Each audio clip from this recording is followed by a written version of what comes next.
Muito bem, uma igreja irresistível. Temos trabalhado nesses domingos com os irmãos, começamos no dia 15, dia 22, trabalhamos já duas características de uma igreja irresistível. A primeira característica, uma igreja irresistível, é aquela que tem fome da presença de Deus. Começamos falando daquilo que é o mais importante, o mais essencial, que é a presença. Uma igreja irresistível é onde as pessoas entram e a presença de Deus está ali, manifesta. Eu posso sentir a presença de Deus através das canções, eu posso sentir a presença de Deus através das orações, eu posso sentir a presença de Deus através da palavra ministrada. Eu entro neste lugar e eu saio daqui certo de que Deus estava neste lugar e eu pude sentir essa presença. Por mais que Deus esteja em todos os lugares, não é possível fugirmos da presença de Deus. Apesar de Deus estar dentro de nós, morar dentro de nós, a presença de Deus é algo que precisa ser buscado. Eu devo buscar a presença, eu devo desejar a presença de Deus, eu devo ir ao encontro da presença de Deus. Uma segunda característica que vimos na semana passada, uma igreja irresistível, ela precisa saber para que ela existe. Qual é a sua função? Qual é a sua missão? E quando olhamos para a função, aquilo que Deus espera de nós é algo tão simples. O que Deus espera de mim e de você é que aquilo que fez bem para você, você transmita para outro. Aquilo que foi bom para você, que você leve para outro. Aquilo que foi bênção para você, que se torne também bênção para outras pessoas. Ou seja, o desejo de Deus é que a gente saia por essas portas, que a gente vá ao encontro das pessoas, diante das suas necessidades, diante das suas mazelas, diante das suas dificuldades, e a gente mostra para as pessoas o amor de Deus que nos alcançou. O Deus que nos alcançou, o Deus que veio ao nosso encontro, o Deus que nos amou, o Deus que entregou a sua vida por nós numa cruz, um Jesus que se sacrificou por nós. Esse amor que foi derramado pela minha vida também é derramado pela vida da pessoa que está lá fora. Então, eu sou convidado a sair por essas portas, ir ao encontro das pessoas, falar para as pessoas aquilo que Deus fez na minha vida, como Deus agiu na minha vida, como Deus transformou a minha vida, como Deus entrou na minha história, para que o Deus que mudou a minha história mude a história dela também. Hoje, numa terceira característica, nós vamos falar sobre coração. Uma igreja irresistível é uma igreja que age com o coração. E eu espero que você esteja aberto e deixe Deus falar ao seu coração aquilo que Ele quer falar. A palavra hoje é específica, passa por mim principalmente, ou primeiramente, para chegar ao seu coração. É uma palavra que eu espero que faça divisão de águas na sua vida, que trabalhe o seu coração e que te faça render na presença de Deus, e que você, de fato, haja com todo o seu coração. Eu quero ler com você um texto que está em Apocalipse. Eu vou pedir para ligar as luzes para mim momentaneamente, para que os irmãos possam, aqueles que têm a Bíblia de papel, tá certo? Os que têm a Bíblia no celular e no aplicativo, já não tem essa dificuldade, né? Porque já acende aí com você. Mas os que têm de papel, aí precisa de uma luz para clarear. Aqueles que têm de papel depois podem ler melhor em casa. Aqueles que têm no celular, não deixe com que o dedo corra para outros lugares, tá certo? Vá só no aplicativo da Bíblia, abra só o aplicativo. Se você não tem, baixe o aplicativo. Existem muitas Bíblias para celular, para iPad. Uma das Bíblias, ou a Bíblia que eu mais uso é a YouVersion. Então eu acho que vale a pena você também. Existe planos de leitura, inclusive, então leia a palavra de Deus. Apocalipse capítulo 2, último livro da Bíblia, Apocalipse capítulo 2, eu quero ler com você do verso 1 até o verso 7. Se você não tem a Bíblia de papel ou não tem aplicativo, não se constranja, o texto projetado aí para você. Diz o seguinte: ao anjo da igreja em Éfeso, escreva: essas são as palavras daquele que tem as 7 estrelas em sua mão direita e anda entre os 7 candelabros de ouro. Conheço as suas obras, o seu trabalho árduo e a sua perseverança. Sei que você não pode tolerar homens maus, que pôs à prova os que dizem ser apóstolos, mas não são, e descobriu que eles eram impostores. Você tem perseverado e suportado sofrimentos por causa do meu nome e não tem desfalecido. Contra você, porém, tenho isso: você abandonou o seu primeiro amor. Lembre-se de onde caiu, arrependa-se e pratique as obras que praticava no princípio. Se não se arrepender, virei a você e tirarei o seu candelabro do lugar dele. Mas uma coisa a seu favor: você odeia as práticas dos nicolaítas, como eu também as odeio. Aquele que tem ouvidos, ouça o que o Espírito diz às igrejas. Ao vencedor darei o direito de comer da árvore da vida que está no paraíso de Deus. Essa não é a primeira vez que eu vou pregar em cima desse texto aqui na Maranata. Para dizer bem a verdade, eu acho que é a 4ª vez ou a 5ª que eu vou trabalhar esse texto aqui com vocês. Éfeso era a cidade mais importante, era a cidade principal. Éfeso era a cidade, a referência. Essa cidade, não apenas na sua estrutura, mas era uma cidade mística, era uma cidade cheia da sua religiosidade. Existia nessa cidade o templo da deusa Diana, a deusa dos Efésios. Um grande templo, inclusive existem ruínas deste templo ainda nos dias de hoje. Era um dos maiores templos, um dos mais fabulosos templos de culto à deusa. Além disso, essa cidade existia muita imoralidade, muitas práticas erradas, escusas, mas acometia essa cidade. Era um centro também de culto ao imperador. Éfeso era importante. Não é à toa que ela é a primeira carta escrita por Jesus. Além disso, o apóstolo Paulo conheceu pessoalmente essa igreja. No final da sua 2ª viagem missionária, no ano 52, o apóstolo Paulo passou alguns dias e ficou aqui em Éfeso. Na sua 3ª viagem missionária, Paulo deteu mais tempo aqui. Ele ficou 3 anos em Éfeso. E quando você lê Atos capítulo 19, você percebe quantos sinais e maravilhas aconteciam ali naquela cidade. As pessoas começaram a ver os prodígios, os sinais, milagres de fato acontecendo.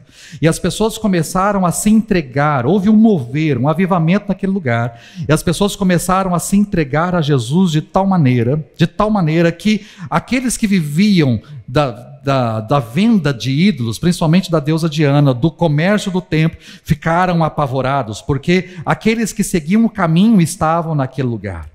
Paulo ia nas sinagogas, Paulo anunciava o evangelho, Paulo e os demais discípulos pregavam ali. Aquela igreja se tornou referência. A partir de Éfeso, outras cidades da Ásia foram alcançadas pela palavra, pela pregação do evangelho por causa desta igreja. Não apenas isso, as pessoas se entregavam, se rendiam, e aqueles que tinham práticas de ocultismo, de feitiçaria, traziam seus livros, traziam seus pertences, e um dia jogaram tudo isso numa praça e tacaram fogo em tudo aquilo, porque eles não queriam mais saber daquela vida, não queriam saber mais daquela prática, porque Jesus tinha entrado na vida e tinha feito a diferença. O apóstolo Paulo escreve, quando ele está preso na sua primeira prisão em Roma, o apóstolo Paulo escreve a carta aos Efésios, uma carta para esta igreja, e nesta carta, quando você lê, é perceptível ali como Paulo, ele entende como aquela igreja era amável e como naquela igreja existia amor. Ele escreve a carta para dizer para aqueles irmãos ainda cresçam ainda mais no amor. Ele conhece o amor, ele sabe do amor daquela igreja, mas ele quer que os irmãos cresçam ainda mais. E quando você chega no final ali do capítulo 3, Paulo está dizendo para que eles experimentem o tamanho, a profundidade, a grandeza do amor de Cristo.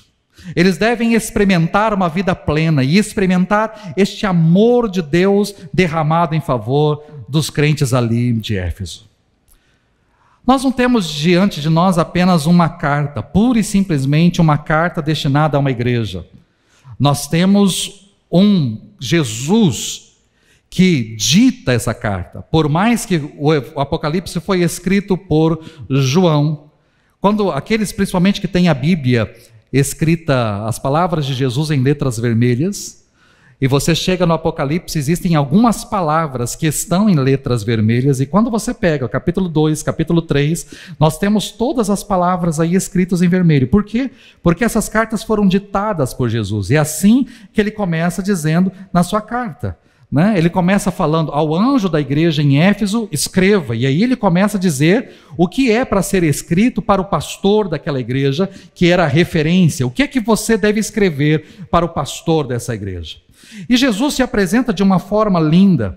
Ele é aquele que tem as 7 estrelas na sua mão direita e é aquele que anda em meio aos 7 candelabros. As estrelas são uma referência aos pastores da igreja. Cada anjo ou cada pastor, quando você lê o capítulo 1, ele é representado por uma estrela. Os pastores ou os anjos da igreja são as estrelas que estão na mão direita do Senhor Jesus. Mas ele não apenas tem os pastores em suas mãos, mas ele também caminha, ele está andando no meio dos candelabros, e cada candelabro representa uma igreja. São 7 candelabros e cada candelabro representa uma igreja, ou seja, Jesus está andando no meio da sua igreja e segura os pastores ou o pastor da igreja em sua mão direita.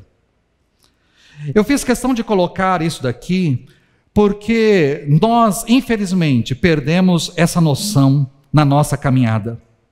Quando olhamos para a nossa teologia, quando olhamos para aquilo que o Senhor deixou para nós na palavra e aquilo que temos vivenciado nos dias de hoje, infelizmente nós perdemos a noção da presença de Deus. Nós perdemos essa noção. Nós caminhamos neste mundo sempre tendo a ideia de um Senhor que está num trono. Quando com toda certeza você pensa em Deus, você não pensa num Deus que está sentado numa cadeira ao seu lado, num Deus que está comendo um bolo com você, num Deus que está tomando um cafezinho com você, num Deus que está tomando um refrigerante com você, um tereré com você. Não, normalmente nós pensamos num Deus que está longe. A imagem que temos de Deus é de um Senhor de muita idade, vestido de branco, de cabelos brancos, de barba branca, bem comprida, um Senhor bem de idade, e ele está sentado num trono, longe, longe, longe. A nossa ideia é sempre da transcendência de Deus, ou seja, de um Deus que está lá no céu, de um Deus que está nas alturas, de um Deus que está governando todas as coisas, mas nós nos esquecemos de que esse Deus que está lá é um Deus que está cá também. Um Deus que está lá nos céus e governa todo o universo é o mesmo Deus que está presente entre nós. Nós lembramos de um Deus e talvez da palavra de Isaías: eu vi o Senhor assentado num alto e sublime trono. Olhamos para essa visão, temos essa ideia, mas nos esquecemos que este mesmo Deus, enquanto esteve aqui na terra, esse mesmo Deus diz: onde estiverem 2 ou 3 reunidos em meu nome, ali eu estou no meio deles. Temos a ideia de um Deus transcendente e esquecemos de ter a ideia de um Deus imanente. Temos a ideia de um Deus que está lá, mas nos esquecemos de um Deus que está cá, pertinho de nós, juntinho de nós. Esquecemos de que Deus está em nosso meio, e isso é fato, fato. Como é que eu sei que nós esquecemos disso? Porque muitas vezes tratamos o culto como qualquer coisa. Eu digo para você com toda a tranquilidade, não é com dor de cotovelo, porque isso não é uma referência a mim. Mas se eu tivesse domingo passado anunciado, ou se eu anunciasse hoje com relação ao domingo que vem, e trouxesse alguns nomes, dizendo que algumas personalidades do mundo gospel, ou de alguns pastores, pregadores, estariam aqui, eu tenho certeza que a igreja estaria lotada.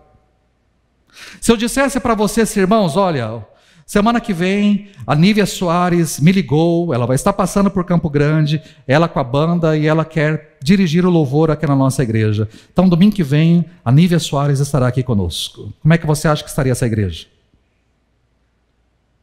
Irmãos, o Fernandinho não está lá nos Estados Unidos, está no Brasil, e o Fernandinho decidiu vir aqui para Campo Grande, ele quer ministrar aqui na nossa igreja.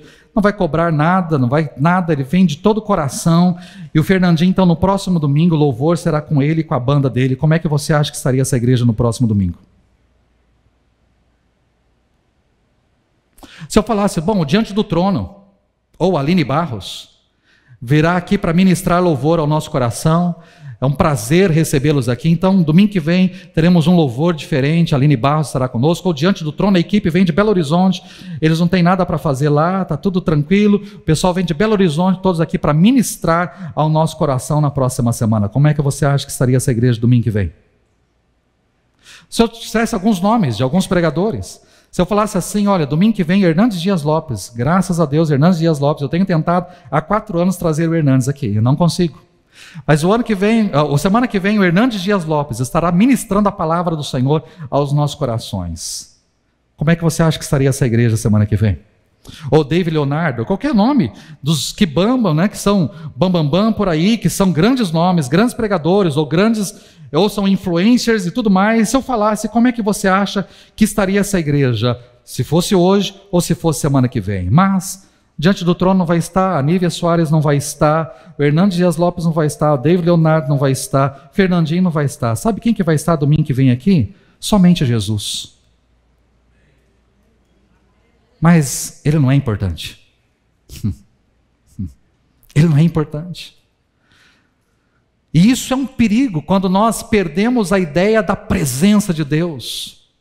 Quando eu perco a ideia da presença, porque se eu tenho a ideia da figura, da pessoa, da figura, eu chego mais cedo, eu pego os primeiros lugares. Se fosse um cara, né, um dos artistas, você sentaria na primeira fila, porque você quer tirar foto, você quer ter acesso, você quer ver, mas é só Jesus. Nós perdemos a noção da presença. Ele está presente em nosso meio, querendo você ou não, Ele está presente, sentindo você ou não, Ele está presente. A questão é que muitas vezes os nossos olhos não estão abertos para enxergar a presença de Deus, e essa é a primeira coisa que Ele está dizendo para a igreja de Éfeso: eu estou presente no meio de vocês, eu caminho no meio de vocês, eu me faço presente no meio de vocês. Só que muitas vezes vocês não estão me enxergando aí no meio, estão tratando a minha presença como qualquer coisa, não estão dando valor à minha presença. Nós trocamos, às vezes, irmãos, muitas coisas pela presença.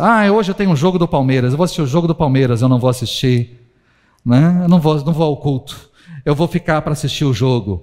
Hoje tem tal coisa, eu vou ficar para... E nós vamos trocando, eu vou abrir mão disso para ficar com isso daqui. Nós vamos deixando de lado, e por conta de um jogo, de um Flamengo, de um Palmeiras, de um Corinthians ou de qualquer outro time, nós vamos deixando coisas, a presença de Deus de lado. E muitas vezes, principalmente eu conversando alguns dias atrás com os pastores no congresso e vendo a realidade da igreja, e a pandemia infelizmente causou uma divisão. Existia uma igreja até a pandemia, existe uma igreja pós-pandemia. E nós precisamos ter sensibilidade com relação a isso, estudar e ver o que é possível ser feito. As nossas vidas mudaram com a pandemia, né? E a igreja também. Pessoas que eram assíduas, pessoas que participavam, pessoas que frequentavam, pessoas que não abriam mão, pessoas que domingo após domingo estavam, hoje já não mais. Hoje existe a questão do online, fazemos questão de transmitir, continuamos transmitindo, pretendemos continuar, mas o objetivo é para aquelas pessoas que estão em viagem, para aquelas pessoas que estão enfermas, para aquelas pessoas que não podem chegar a este lugar, ou que estão longe deste lugar, mas para aqueles que estão aqui, não há nada comparado a estar neste lugar.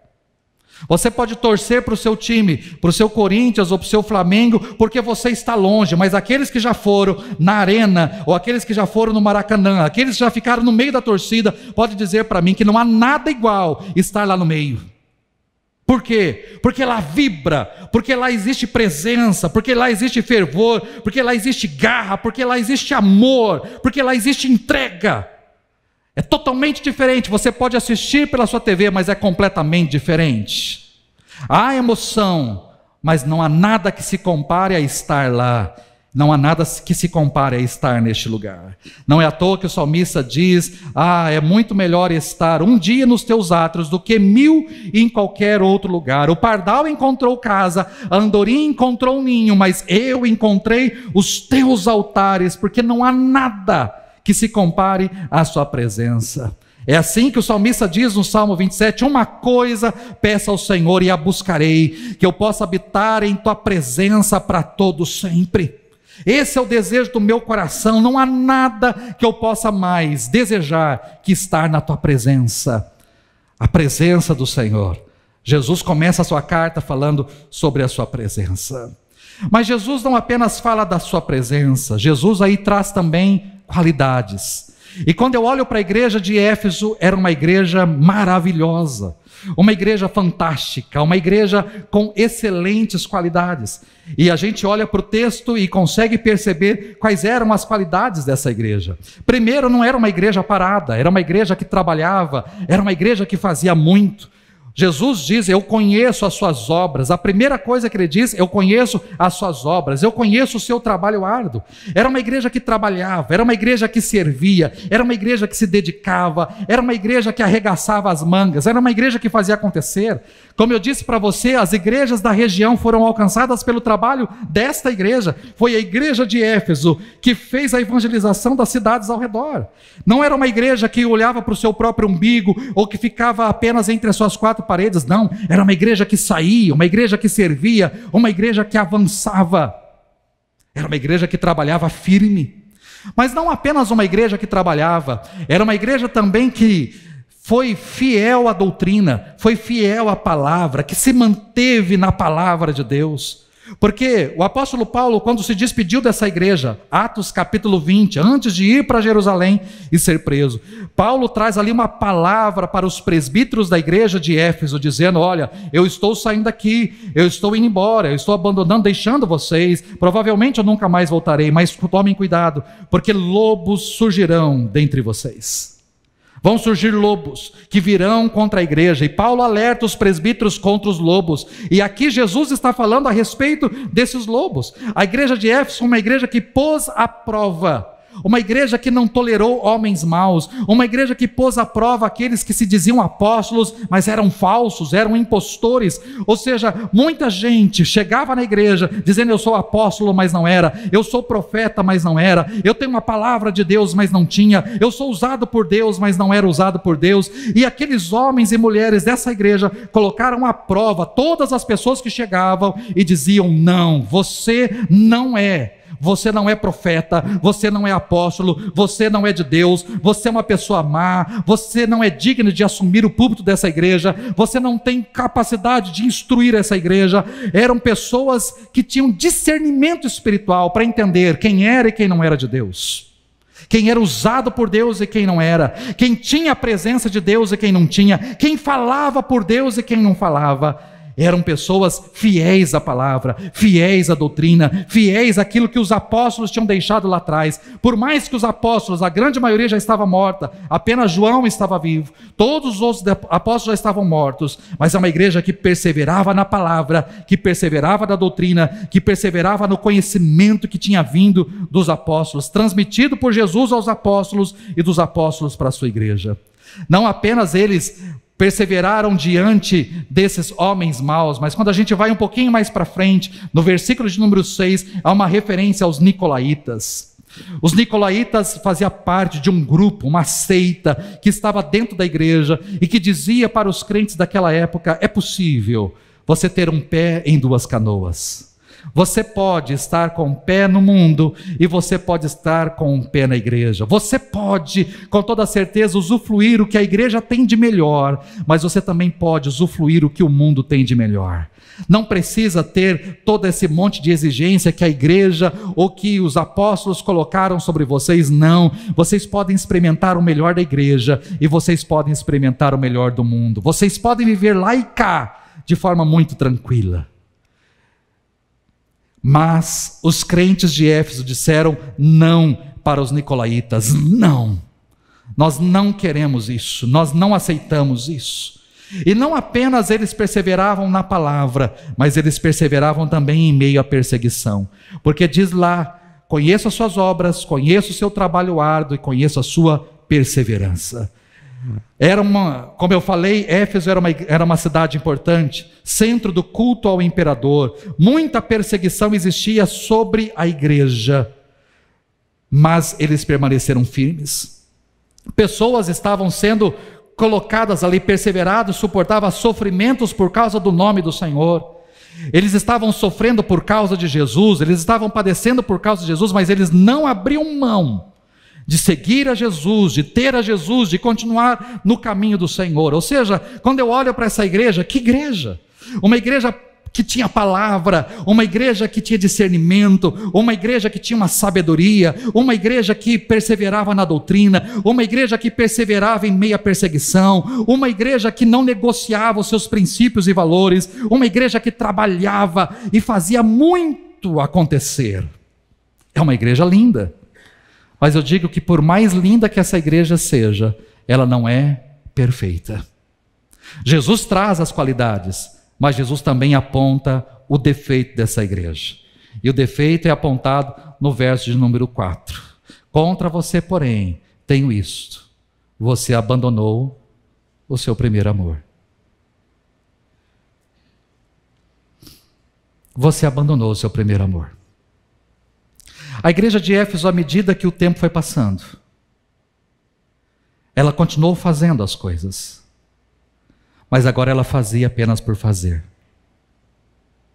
Fazia parte da rotina, fazia parte do dia. Ela fazia por fazer. O risco que o pecado dessa igreja, a falha dessa igreja, pode ser também a minha e a sua. Porque à medida que o tempo vai passando na nossa vida, nós vamos nos acostumando com muitas coisas. E nós vamos entrando numa rotina. E aquilo que era paixão, e aquilo que era uma vibração, aquilo que era amor, aquilo que era, isso vai sendo minado. E de repente, acaba. Falei hoje de manhã e falo com toda a tranquilidade aqui. Nós temos um auditório amplo. E muitas pessoas estão aqui casadas com um único marido, com uma única esposa. Estão há 10 anos casados, 20 anos casados, 30 anos casados, 40 anos casados, e glória a Deus por isso. Mas muitos que estão aqui, e sem vergonha nenhuma, muitos que estão aqui, alguns que estão aqui, já passaram pela experiência de um divórcio. E a pergunta que eu posso fazer para essas pessoas, e a resposta eu já sei qual é, e com toda certeza até mesmo aqueles que nunca passaram pelo divórcio sabem qual é a resposta. O que aconteceu para que o casamento acabasse?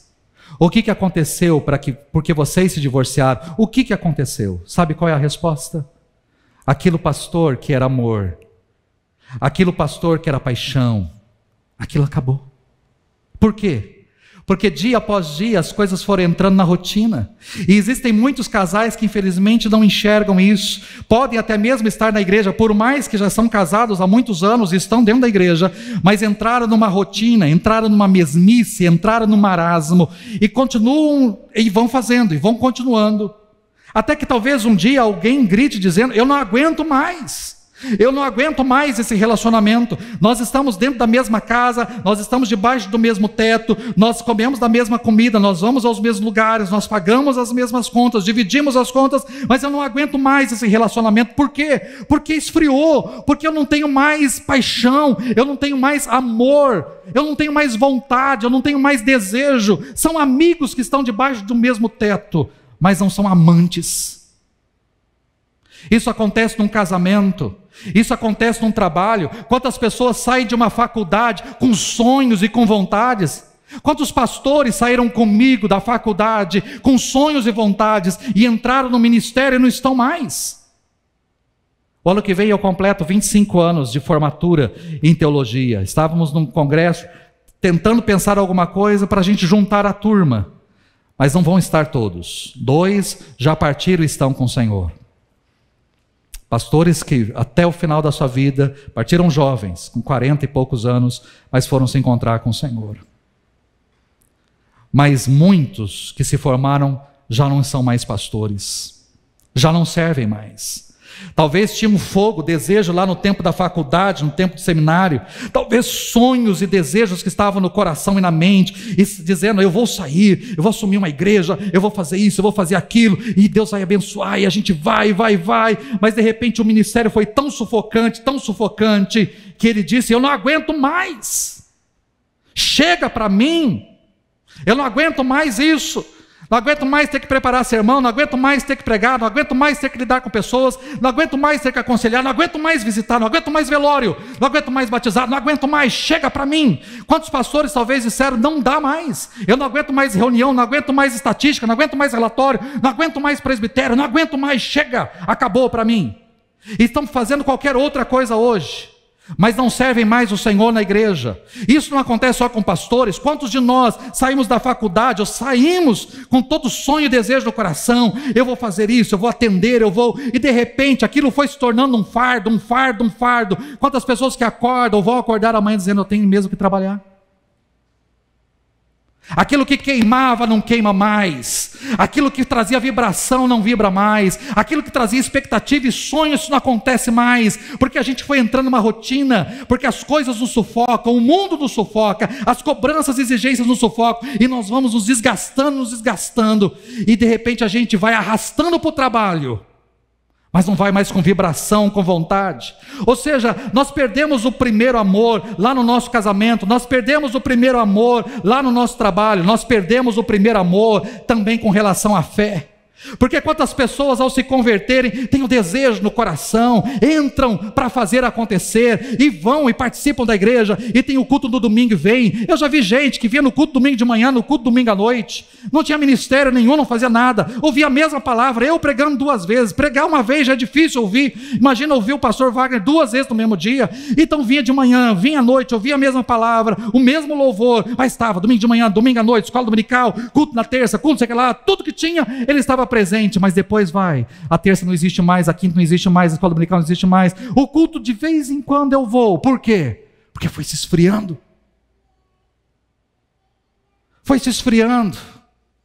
Eu não tenho mais a vontade de ir, eu não tenho mais desejo de ir, eu não tenho mais vontade de orar, eu não tenho mais vontade de ler a palavra, eu não tenho mais vontade de servir. E muitos talvez vêm para a igreja e vêm se arrastando para a igreja, e participam do culto de forma arrastada, e ainda vão sair por essas portas dizendo: Deus não estava presente. Não é que Deus não estava, você se fechou, o seu coração se fechou, a sua vida se fechou, e você não está mais aberto para sentir Deus. Assim como lá no seu casamento, quantas pessoas que o outro pode dizer: eu já como pastor vi isso, um apaixonado, um querendo, mas o outro não. E aí quando um não quer, querido, não tem o que fazer. Por mais que o outro ame, por mais que o outro esteja disposto, mas quando um se fecha dizendo: não quero mais, para mim já deu, para mim já chega, acabou, não tem o que fazer. Por mais que exista um outro do outro lado chorando, dizendo: mas eu quero, eu amo. Por mais que Deus esteja dizendo: eu amo você, eu quero você, eu espero por você, mas se você está dizendo: eu não quero, para mim já chega, para mim basta, para mim já deu, eu estou cansado, eu não aguento mais, Deus nunca vai se fazer presente na sua vida. Por quê? Não que Ele não está, mas é porque você está fechado, e porque as coisas caíram na rotina, as coisas caíram no marasmo, as coisas caíram, foi esfriando. Essa palavra, queridos, é simples, mas ela é real.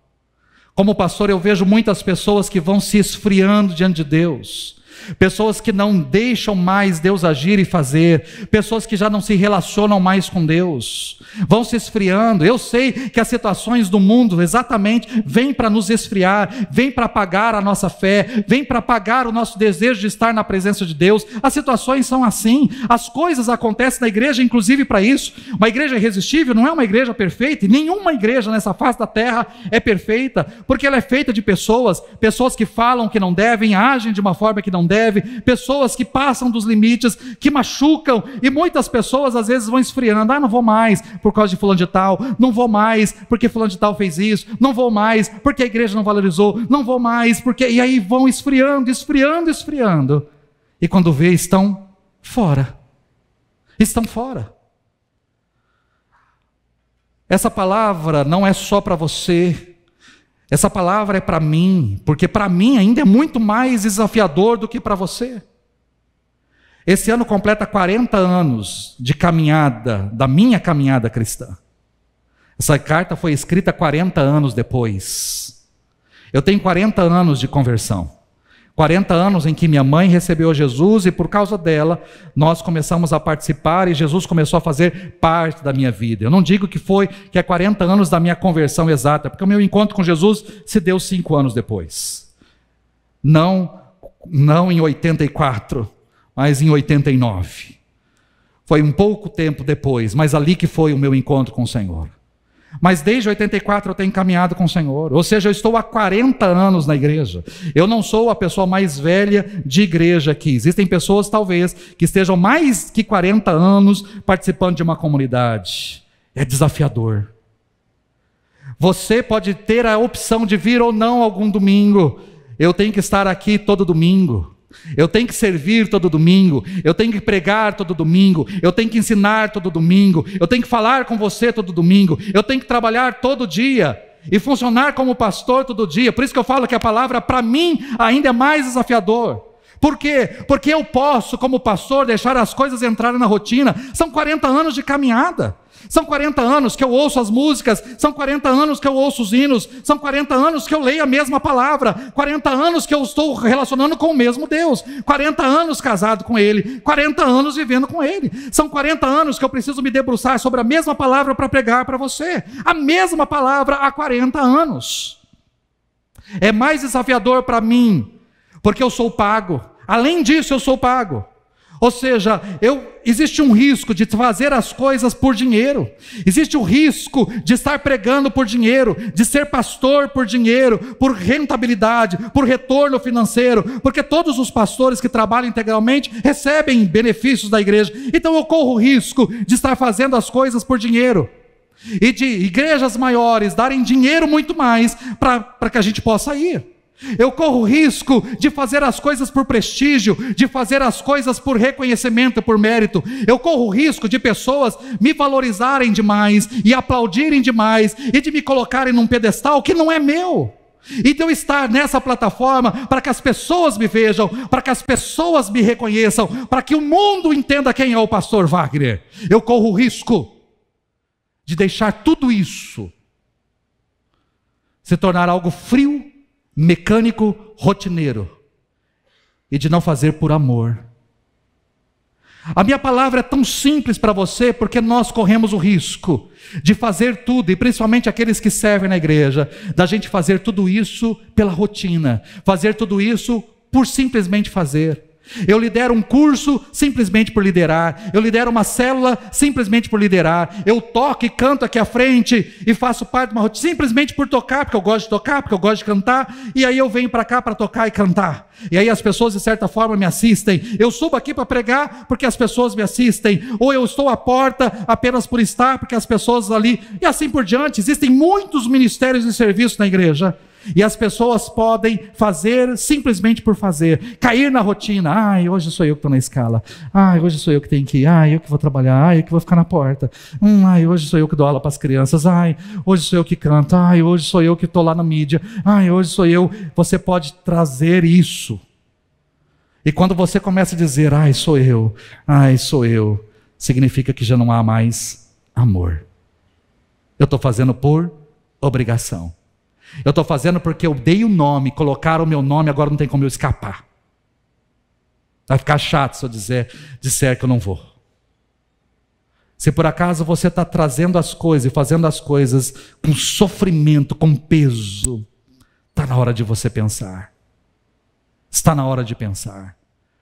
Se o meu ministério é um fardo, se aquilo que eu faço é um fardo, e eu não faço com prazer, está na hora de eu pensar. Se eu estou diante daquele que veio a este mundo para me servir, ele não veio para ser servido, mas para servir e dar a sua vida em favor de muitos. Se aquele que veio para servir, me chamou para servir, e eu estou achando que o meu serviço é um peso, é um fardo, está na hora de eu pensar. Eu preciso refletir se aquilo que eu tenho feito é por amor ou não. Eu tenho vindo à igreja por amor ou não. Eu tenho prazer em estar ou para mim é um fardo estar. Eu cumprimento as pessoas, eu dou uma aula, eu aperto uma tecla, eu toco um teclado, eu toco uma bateria, eu canto. Eu estou fazendo tudo isso por amor ou estou fazendo tudo isso por quê? Eu contribuo na igreja. Você está contribuindo por quê? Eu trouxe donativos, eu trouxe alimentos, eu trouxe roupas, agasalhos. Você está fazendo isso por quê? O que está por trás? O que te motivou a fazer? Simplesmente por fazer? Porque pediram lá, eu vou fazer. Porque pediram, eu vou fazer, eu vou dar, eu vou contribuir. É por fazer simplesmente ou porque o seu coração pulsa por isso? Eu dou porque eu tenho prazer em contribuir. Eu amo contribuir com a tua casa. Eu amo estar na tua casa. Eu amo adentrar as tuas portas. Eu amo estar neste lugar. Eu amo o Senhor. Eu amo o Senhor.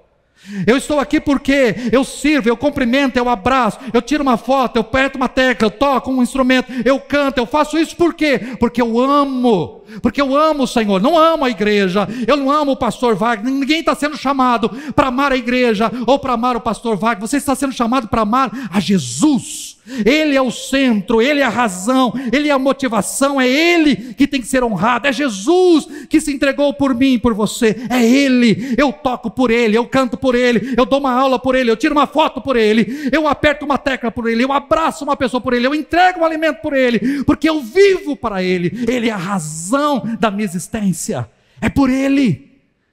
Para mim como pastor eu preciso sempre dizer isso, é por Ele. Não é pelas pessoas, não é pela denominação, não é pela placa, não é por prestígio, não é por mérito, não é por dinheiro, é por Ele. É Ele. Eu prego por Ele, eu ensino por Ele, eu estudo por Ele, eu visito por Ele, eu oro por Ele, eu aconselho por Ele, eu brigo por Ele, mas é por Ele. É isso que tem que estar no meu coração, na minha veia. É isso que tem que pulsar dentro de mim, é por Ele, é por amor a Ele, não é amor a mim. Talvez por amor a mim, eu já teria deixado o ministério há muito tempo.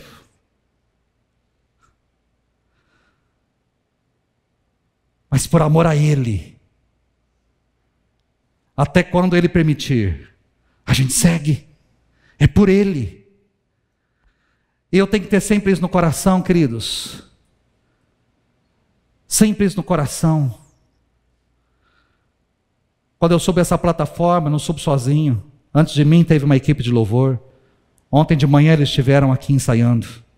2 horas de ensaio. Hoje de manhã essa mesma equipe estava aqui de manhã, 9h15, para conversar comigo, passarmos orientações, orarmos juntos. Saíram daqui 11h30 da manhã. Voltaram aqui 18 horas. Vão sair daqui 21. Se não for por amor. Se não for por amor. Tem que ser por amor. Então olhe para a sua vida. Olhe para a sua vida. E é exatamente assim que Jesus termina a sua carta. Ele dá uma nova oportunidade para aquela igreja. Ele diz para aquela igreja o que ela tem que fazer. E existem aqui 3 verbos. Jesus diz: lembre-se de onde você caiu. Arrependa-se. E volte. Volte a praticar as obras que você praticava no princípio. Jesus é tão simples. Ou seja, existiu um momento que as coisas começaram a esfriar. Volte lá. Quando que começou a esfriar? Por que começou a esfriar? Volte lá. Volte lá atrás. Veja o que aconteceu lá. Desde quando fulano de tal me fez isso, eu comecei a... Então foi lá? Então volte lá. Desde quando o pastor falou tal coisa, eu comecei... foi o pastor que falou tal coisa para você? Então volte lá. Lá que começou o seu esfriamento? Até lá você estava vibrando, não, eu vou fazer, porque é um ministério, porque Deus, não, porque lá, mas lá quando o pastor me disse, foi o pastor? Então volte lá. Volte naquele dia, volte naquele momento. É isso que Jesus está dizendo. Nós precisamos voltar os nossos olhos, não relembrar o pecado, não relembrar, não, eu preciso voltar lá atrás. Isso aconteceu com o filho pródigo, quando ele estava lá no chiqueiro, em meio aos porcos, com vontade de comer a lavagem que estava sendo jogada ali, com fome. Ele se lembrou, e sabe do que ele se lembrou? Ele se lembrou do dia em que ele olhou para o pai e disse: pai, tchau, deu para mim. Não aguento mais. A casa é boa, o colchão é bom, o travesseiro é maravilhoso, a boia é linda, gostosa, saborosa, tem os funcionários, é tudo maravilhoso aqui, mas eu não aguento mais. Tchau, pai. Eu vou viver minha vida. Eu vou viver minha vida. Eu quero curtir minha vida. Eu quero conhecer outros mundos, eu quero conhecer outros ares. Para mim já chega, pai. Para mim já chega. Tchau. Aquele filho pródigo precisou lembrar desse dia. Do dia em que ele olhou para o pai e disse tchau. E quando ele se lembrou disso, ele se arrependeu. Ele se arrependeu e ele disse consigo mesmo: eu vou voltar para a casa do meu pai e vou dizer para o meu pai: pai, pequei contra o céu e pequei contra ti. Não sou digno mais de ser chamado seu filho. Eu não sou mais digno de ser chamado seu filho. Não sou, pai. Pode me tratar como qualquer um dos seus empregados. Para mim, pai, ser tratado como o melhor dos seus empregados é muito melhor do que viver lá cuidando de porcos. Eu errei, pai.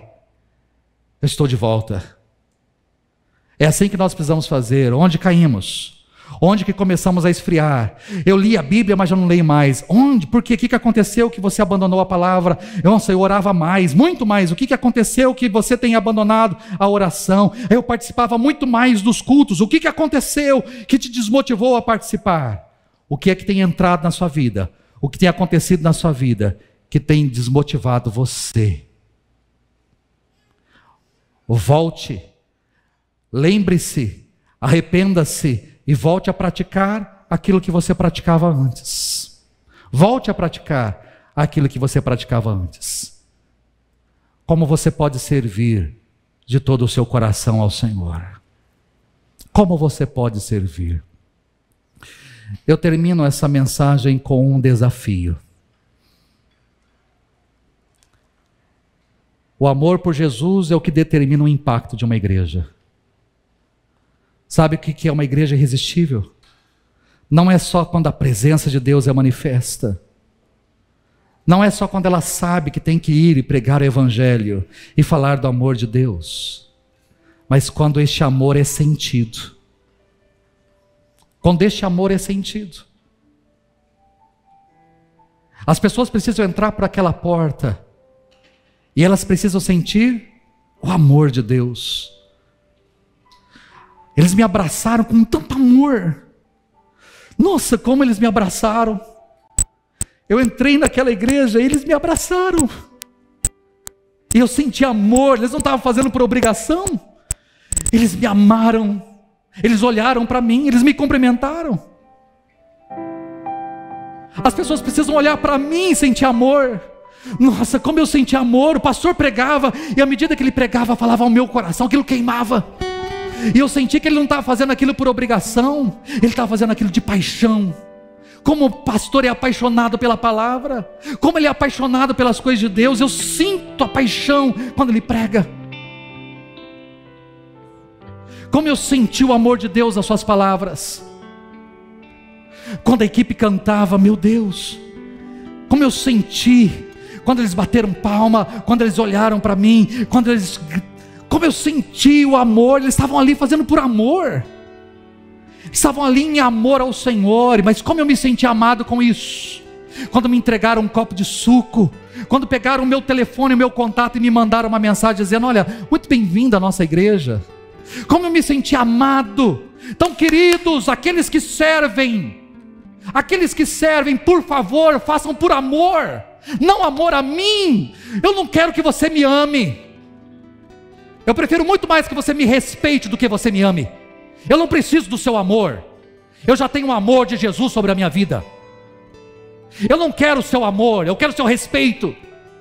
E me entenda como pastor dessa comunidade, como servo de Deus dessa comunidade, como anjo de Deus dessa comunidade. Me respeite como um pastor, mas me respeite como um pregador da palavra que quer falar ao seu coração. E Jesus está falando ao seu coração nessa noite: chega de vir por vir, de participar por participar, de fazer por fazer. Pare com isso, pare da mesmice, do marasmo, faça por amor a mim.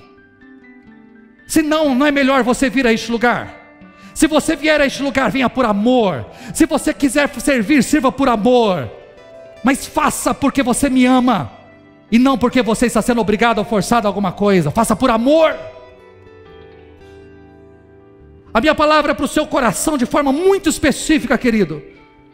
Não caia na mesmice, não deixe o seu relacionamento com Deus se esfriar. E se o seu relacionamento com Deus está frio, está na hora de você voltar lá atrás, lembrar de onde você caiu, arrepender-se desse esfriamento na sua vida e voltar a praticar aquilo que você praticava, porque o mesmo Deus que agiu lá no passado na sua vida é o mesmo Deus que está presente hoje para agir na sua vida também. É o mesmo. Então não permita esse esfriamento sobre a sua vida. Não permita que situações apaguem você. Como anda a sua paixão por Jesus?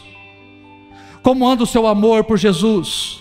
Qual a sua motivação de viver e servir? Você vive para quê? Serve para quê? Quais são as práticas que você pode voltar a praticar, a fazer?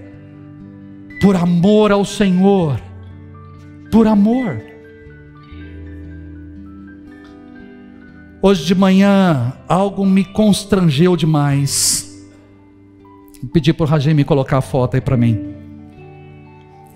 Quando eu cheguei nessa igreja, uma senhora, essa senhora aí, Sirlei, ela já, na época ela vinha com andador, mas todo domingo de manhã, a Sirlei estava aqui para dar aula para as crianças. Todo domingo de manhã, os mais velhos aqui, os que participavam da escola dominical, já estão aqui há 8, 9 anos, vão lembrar muito bem da Sirlei. E ela vinha, um amor pelas crianças, uma paixão pelas crianças. Hoje de manhã, quando eu entrei aqui, eu fui cumprimentá-la ali atrás, ela está de cadeira de rodas. Ela falou: pastor, eu quero me candidatar. Eu quero me candidatar.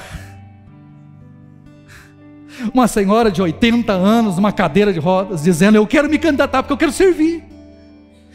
Eu quero servir ao Senhor. Me desculpa, queridos, isso me constrangeu. Puxa, ela poderia falar: eu quero ficar em casa, eu quero curtir minha vida, eu quero viver o resto da minha vida. Mas uma senhora cadeirante, chegando para mim dizendo: pastor, o que eu posso fazer? Onde, com quem que eu me candidato? Eu quero servir, pastor. Eu preciso servir, eu não posso ficar sentado aqui. Eu sei que tem aqui na minha cadeira de rodas, eu não sei como é que eu posso, mas eu quero servir. Me desculpe, querido, qual é a sua desculpa?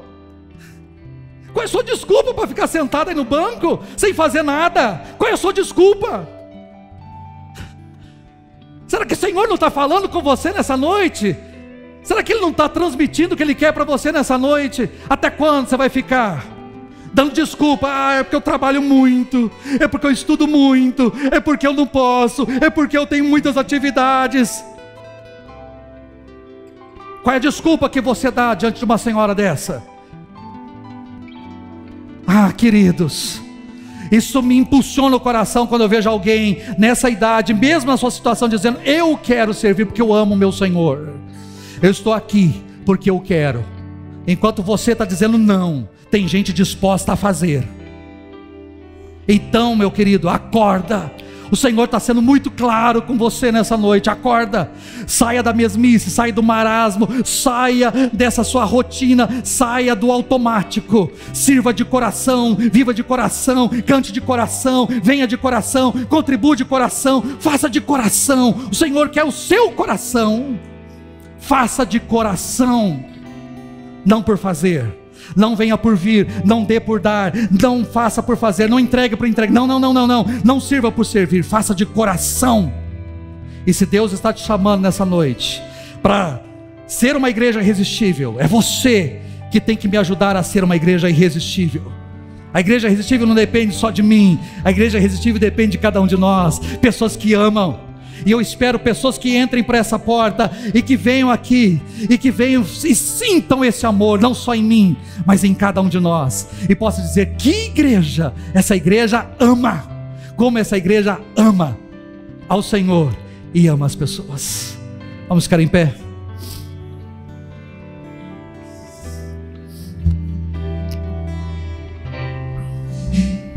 Eis-me aqui outra vez diante Diante de ti abro meu coração, meu clamor tu escutas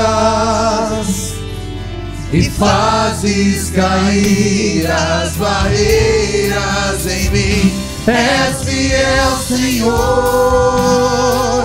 e dizes palavras de amor e esperança sem fim. Ausente o teu toque, por tua bondade libertas meu ser. No calor deste lugar eu venho me derramar, dizer que te amo, me derramar, dizer te preciso, me derramar, dizer que sou grato, me derramar, dizer que és formoso.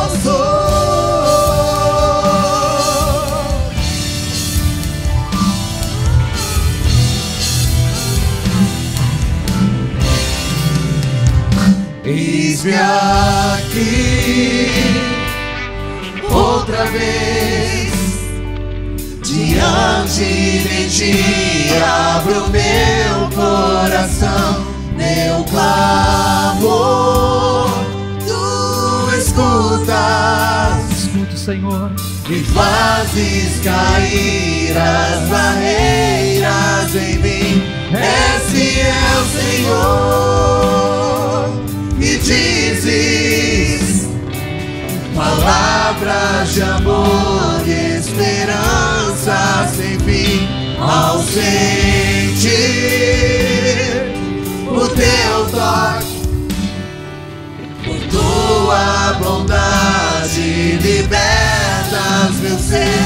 No calor deste lugar eu venho me derramar, dizer que te amo, me derramar, dizer te preciso, me derramar, dizer que sou grato, me derramar, dizer que és formoso, me derramar, dizer que te amo, me derramar, dizer te preciso, me derramar, dizer que sou grato, me derramar, dizer que és formoso.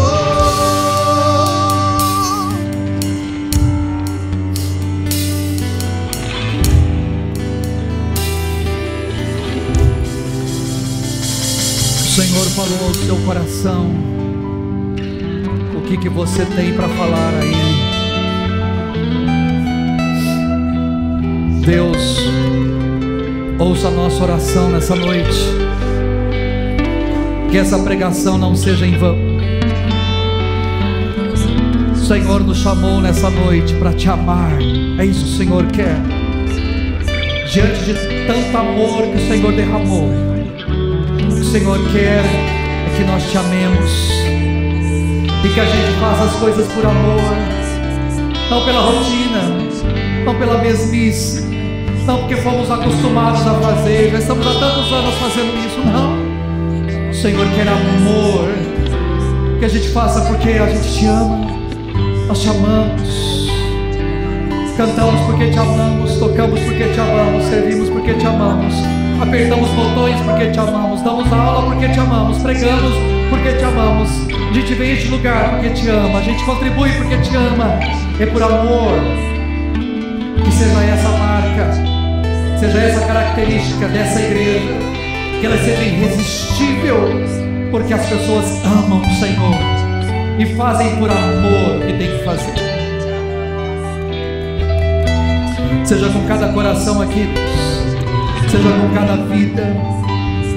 Ministra aquilo que eu não pude ministrar nessa noite. Que teu Espírito Santo fale aquilo que eu não consegui falar. Mas faça, Senhor, faça a obra. Faça, Senhor, o que tem que ser feito.